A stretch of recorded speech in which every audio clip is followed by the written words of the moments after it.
Por que as pessoas respeitam aquele sinal de trânsito? Porque você não pode ficar andando por aí. Se você fizer perguntas, você vai ver que existe uma consciência coletiva. Mas existe também a sua consciência individual dentro da consciência coletiva. A consciência coletiva é bem maior, ela é fruto do trabalho sistemático, árduo, de consciências individuais que nascem, crescem e morrem antes de você. Quando eu falo consciência coletiva, eu não estou falando apenas da consciência coletiva de todos aqueles que estão vivos, mas a consciência coletiva construída, esse logos, essa normalidade do nosso aquário, ela foi construída.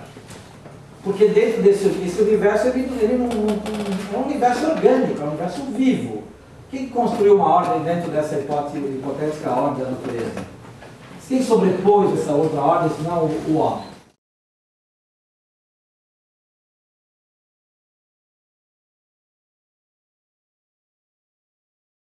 Na história, né, da humanidade, que sempre que houve grandes mudanças ou necessidades prementes, é como se o conhecimento da consciência não bastasse.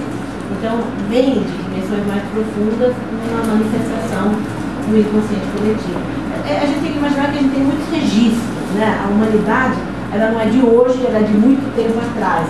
Esses registros que a humanidade foi deixando, você estava falando, esse armazenamento, né? Isso em algum momento vem à tona. Pode ser casual e pode ser necessário. Tem momentos que isso vem à tona e não está acontecendo nenhuma guerra, nem tsunami, nem nada. Mas muitas vezes que acontecem situações prementes na humanidade, vem o conhecimento maior, né? Em auxílio.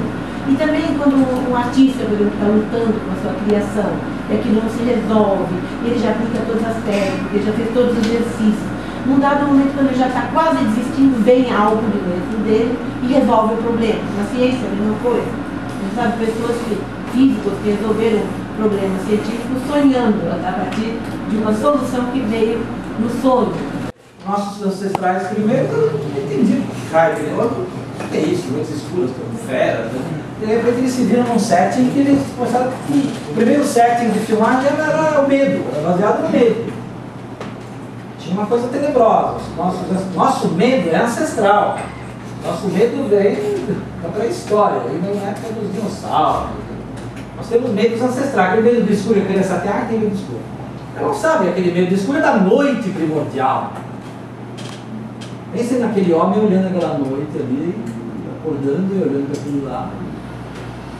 E começando a dizer que aquilo. O homem é muito criativo, né? Essa é a loucura desse universo que nós vivemos. Ele pede para nós sermos criativos, ou seja, que a gente construa settings.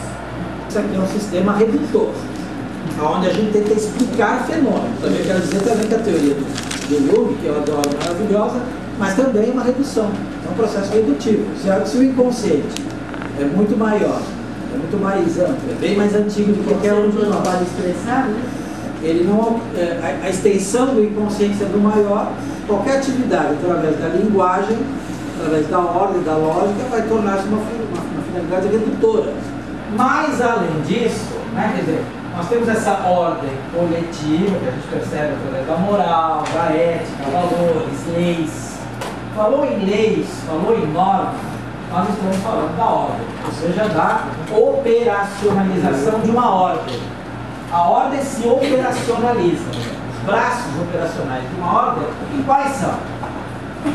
Uma delas, sem dúvida alguma, são as próprias leis. As leis. Então, a Constituição, a normatização da BNT, são formas de legalização, de normatização.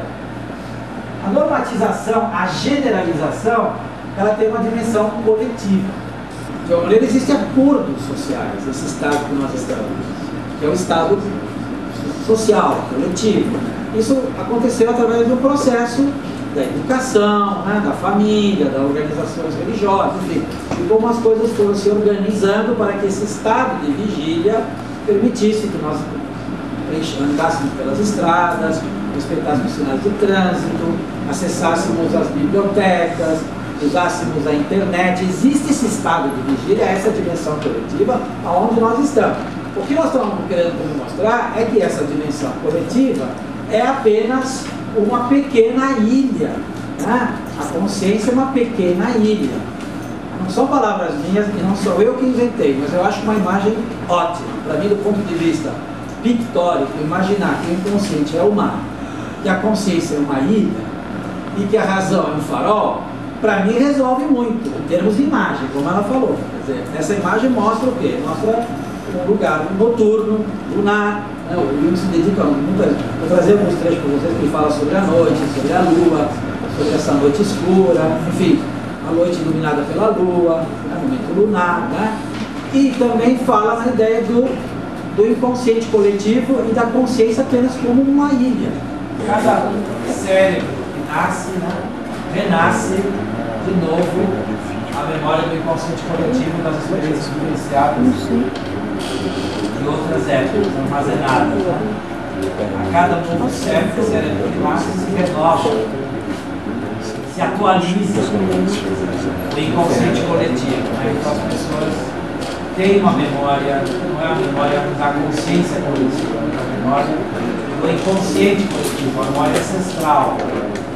Uma espécie de uma genealogia do inconsciente, né? Como se pudéssemos herdar geneticamente a memória das experiências vivenciadas por todos os organismos vivos. Se renova. Porque a ideia existia de que o racionalismo presidia a ideia de que o homem nasce como uma tábula rasa e a vida, o dia a dia, o cotidiano, escreve nessa página em branco. Quando a gente não tem nenhum preparo artístico, muitas vezes a gente passa pelas aulas de arte e não consegue fazer nada. A gente fica assim, pode ter uma primeira impressão, mas não aprofunda. Então precisa desenvolver uma atitude simbólica que é de mergulhar na imagem, de dialogar com a imagem, de observar o que eu sinto e não ficar na vivência dramática, sensorial das coisas. Deixar-se entrar nesse mundo da imagem e no significado simbólico delas. E perceber que emoção que elas libertam do mundo. Porque a imagem, como eu já falei, ela nunca é neutra, ela traz uma tonalidade afetiva. Então, esse lidar com os símbolos, assim como lidar com a arte, é algo que precisa ser desenvolvido, não está pronto. A criança tem isso naturalmente. Ela se desenvolve naturalmente com o símbolo. Mas depois ela é incitada pelo desenvolvimento racional e pragmático e ela faz tudo em direção a um objetivo. Então eu vou fazer isso para tirar a nota 10, eu vou mover essa mesa para botar isso aqui. Os movimentos não são mais expressivos, eles são utilitários. Então com o tempo a gente perde essa familiaridade com a vida simbólica. E aí a gente tem que retomar isso. Aí a gente vai fazer alguma coisa. Hoje a gente presta atenção nos sonhos. Ou a gente cria alguma prática onde a gente objetiva as imagens internas. Modelagem, pintura, caixa de areia, ou qualquer coisa do jeito. A gente faz ikebana, a gente faz jardins, enfim. Mas essas imagens, esse material do inconsciente que vem através de imagens simbólicas, ele precisa ser acolhido, ele tem que ter lugar dentro de nós. Isso a gente vê, por exemplo, nos ateliês de pintura dela, ou se a gente vê os mantos do Bispo do Rosário. As coisas que ele foi criando, ele tinha dentro dele, mas estavam numa mistura, num caos, não se objetivavam, não se colocavam diante dos olhos dele. Quando ele começou a fazer os mantos e os objetos, algo daquilo tudo se integrava na consciência e organizava, aprofundava a vida dele. E assim é com todos nós. Então, a gente às vezes brinca falar, viveu em brancas nuvens e não viveu.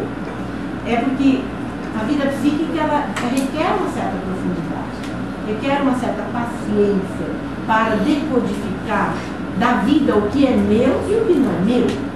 Qual é o meu próximo passo? O que vai me tornar? Qual vai ser o sentido da minha vida? Eu vou descobrir isso a partir da vida simbólica. Isso fica claro. Vocês podem perguntar.